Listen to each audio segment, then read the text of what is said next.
Didik TV KPM. Hai semua, anda sedang menonton Didik TV KPM. Sekarang kita dalam slot sukses SPM 2022. Sama-sama kita sedang belajar mata pelajaran sains. Begitu menarik topik kita hari ini iaitu daya dan tekanan. Bersama saya ialah seorang guru yang mempunyai hampir 20 tahun pengalaman mengajar iaitu Cikgu Nurul.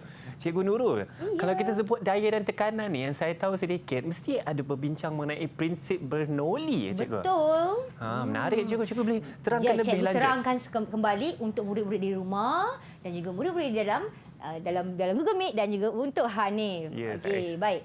Adakah anda masih ingat dengan prinsip Bernoulli? Hanif jawab. Ingat tak? Saya tahu kalau sebut prinsip Bernoulli, saya ingat kapal terbang. Oh, kapal terbang je. Kapal terbang tu. Boleh lah tu. Ada juga idea dalam kepala. Okey. Cikgu terangkan kembali supaya murid di rumah boleh mengimbas kembali pengetahuan mengenai prinsip Bernoulli. Okey, hubung kait antara halaju berdalir dengan tekanan. Dalam prinsip Bernoulli, aspek konsep yang penting adalah iaitu halaju berdalir dan juga tekanan. Okey, kalau kita lihat di sini, Rajah 8.10 menunjukkan tekanan berdalir. Di P1, kita ada P1, kita ada P2 dan kita ada P3 adalah sama. Perasan tak kalau kat sini? Dia tertutup. Bila dia tertutup, tekanan dia adalah sama. So, berdalir tidak mengalir. Jadi, sebab itu, dia punya aras ketinggian air sama kerana tekanan berdalir di P1, P2, P3 sama. Jelas, Hanif? Jelas, Cikgu. Okey. Jadi, seterusnya. Dia tukar pula gambar macam ni. Okey. Tiub Venturi merupakan tiub yang tidak seragam. So, tiub yang tak seragam ni kita panggil tiub Venturi. Merupakan tiub yang bahagian tengah-tengah dia sempit. Okey, bila sempit, Rajah 8.1 mengatakan bahawa bila dia sempit, dah tentulah air atau bendalir yang lalu dekat sini, dia akan menjadi lebih tinggi halaju dia. Betul kan? Kalau kita nak basuh kereta, kita kena buat apa dengan pipe tu? Kita tekan kita dekat picit ujung tu. Itulah dia keluar laju. Sama lah juga macam tiub Venturi ni. Setengah-tengah ni halaju dia tinggi. Bila halaju tinggi, dalam prinsip Bernoulli mengatakan bahawa tekanan di situ menjadi rendah. Sebab itu air naik sedikit. Sebab tekanan dia rendah. Kenapa tekanan dia rendah? Sebab halaju dia tinggi. Jadi, hal ini dikenali sebagai kesan Venturi. Okey, seterusnya. Ini yang biasa cikgu datang Kuala Lumpur ni naik MRT. Cikgu tengok tadi ada line kuning. Teringat nak terang dah sebentar lagi untuk rakaman hari ini. Ya, betul. Bahaya ni duduk kat sini. Okay, sebab apa? Ni cikgu nak maklum, kalau kereta api atau MRT atau ETS ke, dia bergerak dengan laju. Bila bergerak dengan halaju yang tinggi, kawasan udara di sini, halaju udara dia tinggi. Bila halaju udara tinggi, tekanan dia rendah. Bila tekanan kawasan sini rendah, terdapat satu daya daripada luar, dari belakang yang lebih tinggi akan menolak kita kalau berdiri kat sini tersedutlah, tertolaklah dan sehingga boleh menyebabkan kemalangan. Sangat bahaya. Itu menarik tu juga. Sebenarnya saya rasa macam saya pun kadang-kadang kita tertanya juga kenapa ada garisan kuning tu kan. Ingat just kita nak jarak daripada kereta api tu, tapi rupanya ada tekanan yang akan menolak kita tu. Cikgu, saya tertanya juga kadang-kadang kalau ada musim hujan, angin kuat semua kan cikgu, dan kita tengok bumbung sampai boleh terbang, tercabut bumbung rumah. Ada kena-mengena dengan prinsip Bernoulli tak, cikgu? Ya, bagus. Soalannya sangat bagus. Betul tak murid-murid di studio pula. Murid-murid di sekolah dan juga murid di rumah. Perasan tak kalau tengok kalau ribut yang kuat, angin akan kuat. Okey, ni bumbung ya. Angin akan kuat halaju dia akan tinggi di bahagian atas bumbung. Bila halaju tinggi di bahagian atas bumbung, menghasilkan tekanan yang rendah di atas bumbung. Jadi perbezaan tekanan di bawah yang lebih rendah menyebabkan ada daya angkat di bawah yang lebih tinggi menolak bumbung tercampak. Sebab tekanan di atas telah menjadi rendah kerana halaju udaranya tinggi. Sebab tu bumbung tercabut. Bukan sebab bumbung tercabut, angin datang daripada luar mai pusing-pusing kona, kod bawah tolak. Tidak. Itu salah konsep. Okey? Okey, seterusnya. Jadi prinsip Bernoulli mengatakan bahawa Bendalir yang bergerak dengan halaju yang tinggi akan menghasilkan tekanan yang lebih rendah di kawasan tersebut. Cikgu ulang balik kenapa sebut bendalir, sebab dia kadang-kadang melibatkan iaitu gas ataupun udara dan juga cecair. Okey? Baik, seterusnya. Baiklah, cikgu nak bawakan murid-murid di rumah, murid-murid dalam studio cikgu iaitu Hanif dan juga murid-murid di sekolah. Bagaimana untuk mengingat prinsip Bernoulli dengan mudah dalam peperiksaan? Kadang-kadang, "Alah cikgu, saya lupa dah nak ingat prinsip Bernoulli." Cikgu ada cara. Mari ikut cikgu. Jom murid-murid di studio. Minta maaf Hanif. Murid-murid di sekolah. Saya cikgu tarik bawa masuk. Okey, ready dengan whiteboard. Okey, kita buat bersama-sama dengan cikgu. Okey, tulis perkataan Bernoulli. Bernoulli.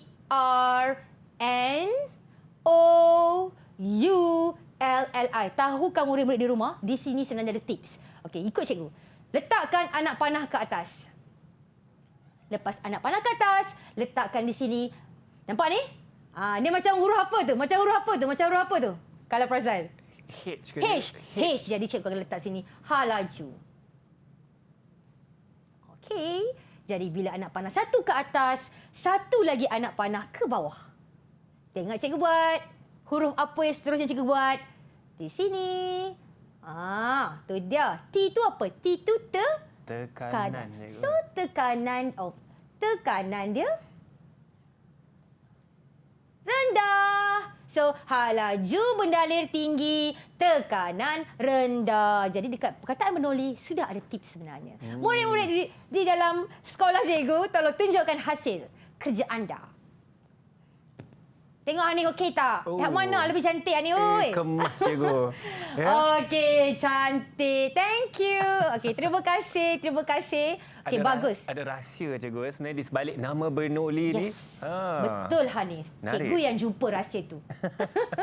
Okey, jom kita bawa murid kita kepada pentaksiran di mana soalan kertas 2 bahagian B, bahagian A, di mana yang bertanyakan mengenai aspek kemahiran proses sains dan juga mengaplikasi. Jadi, di sini cikgu bawa anak murid semua. Raja 1.1 menunjukkan aras air yang dihasilkan pada tiub venturi.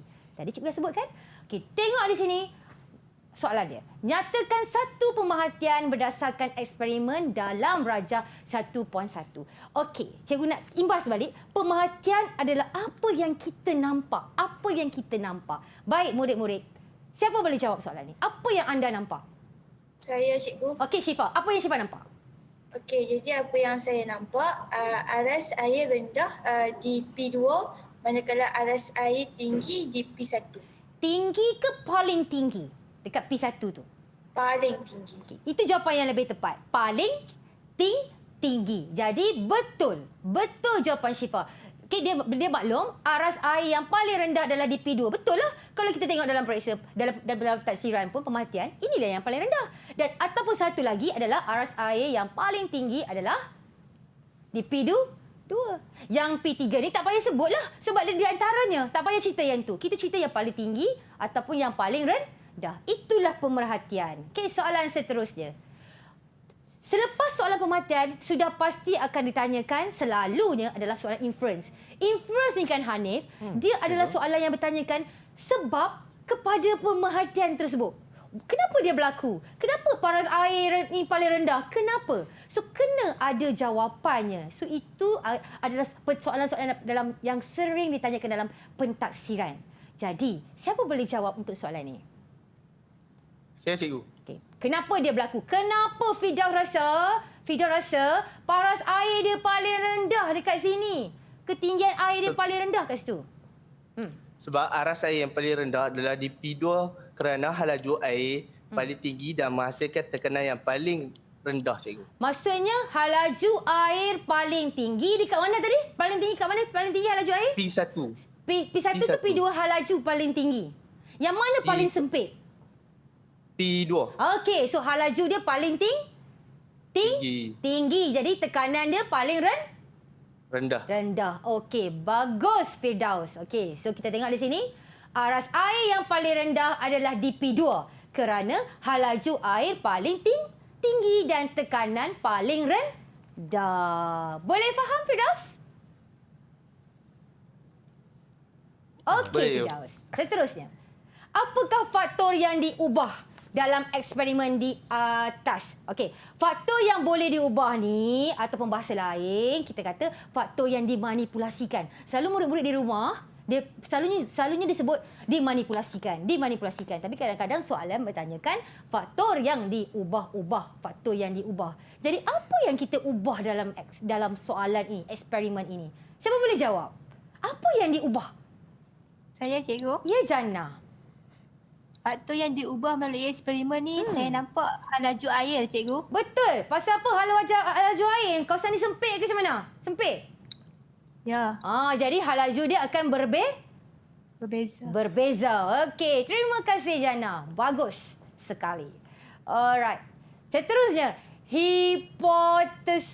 Jadi apa hipotesis yang boleh dibuat dari eksperimen ini?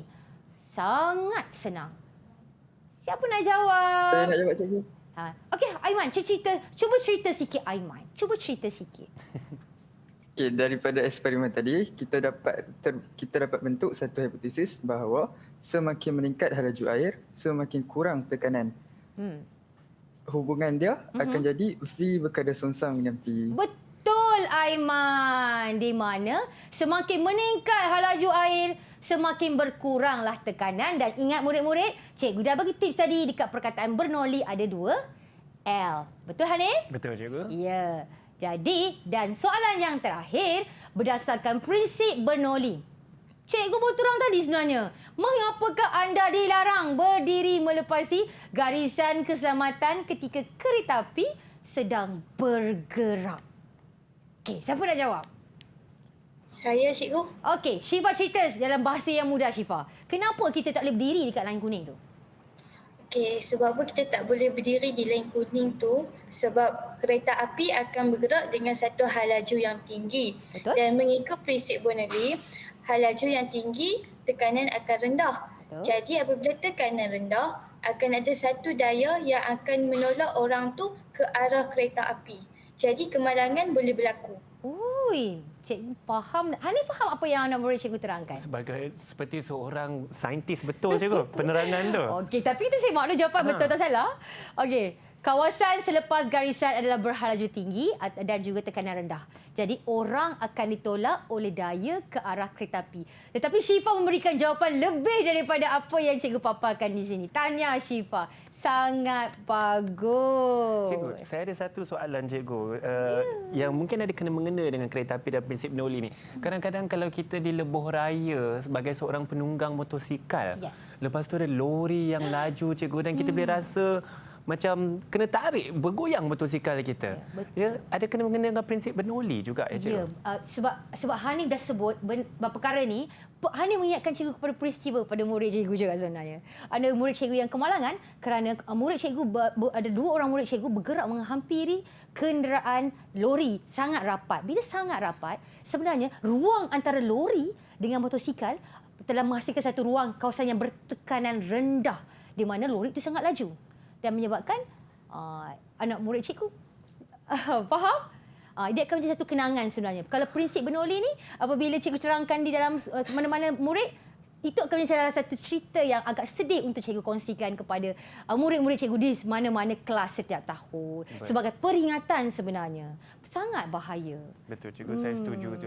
Cerita yang agak sedih tu tapi Jangan tentunya tapi dalam mata pelajaran sains ni memang macam-macam kita boleh aplikasikan dan lebih memahami dalam kehidupan seharian kita. Tentunya banyak lagi Cikgu Nurul ingin kongsikan tapi kita akan berehat sebentar saja. Terus bersama kami di Sukses SPM 2022 di Didik TV KPM. Didik TV KPM